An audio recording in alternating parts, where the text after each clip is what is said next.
दोस्तों पहले वीडियो में हमने क्वेश्चन 6 तक कर लिए थे। आज हम क्वेश्चन नंबर 7 से करेंगे, जिसमें हमारा क्वेश्चन है यक्स के किस मान के लिए 5 × 3 × 2 बराबर 5 × 3 × यक्स कथन सत्य होगा।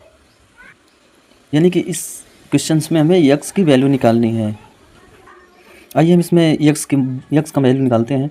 गुणा ही कर देते हैं। 5 × 3 = 15 दूनी 30 हो जाएगा, बराबर 5 × 3 = 15 × एक्स। तो 30/15 बराबर यक्स हो जाएगा। इधर गुणे में तो ये भाग में चला आएगा, तो इससे हम यक्स बराबर 15 दूना 30 लिख सकते हैं। यक्स की वैल्यू हमारी 2 आ गई। दोस्तों जो हमारे आसान क्वेश्चन हैं उनसे नहीं करते हैं, जो थोड़े डिफिकल्ट हैं उनसे ही हम करते हैं, ताकि आप लोगों को कोई दिक्कत ना होने करने में। हमारा नेक्स्ट क्वेश्चन, यदि एक सम संख्या है तो बताइए संख्या a-1 a+1 सम है अथवा विषम। यानी कि हमें दिया गया है a-1 × a+1 सम होगा या विषम, जहाँ पर a जो है एक समधन पूर्णांक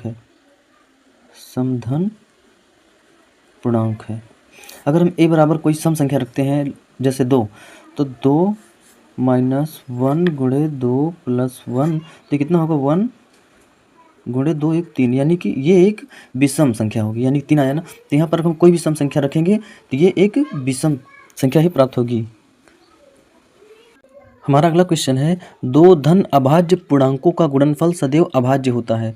दोस्तों हमने पहले लेक्चर में बताया था क्वेश्चंस के कि अभाज्य संख्याएं क्या होती हैं। जैसे 1, 3, 5, 7 वे संख्या जिनके सिर्फ 2 फैक्टर होते हैं, यानी कि सिर्फ 2 संख्याओं से ही कट सकती हैं। जैसे 3 है, वो सिर्फ 1 और 3 से ही कट सकता है, इसलिए ये संख्या अभाज्य है। तो 2 धन अभाज्य संख्याओं का गुणनफल, यानी कि अगर हम जैसे 3 और 7 ले लेते हैं, इनका गुणा करेंगे 3 7 21 आएगा। क्या एक अभाज्य संख्या है?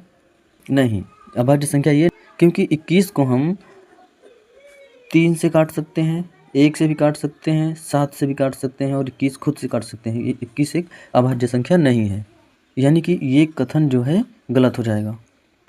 हमारा अगला क्वेश्चन है, यदि a और b 2 ऋण पूर्णांक है तो a + b सदैव ऋण पूर्णांक होगा। यस, ये होगा। ये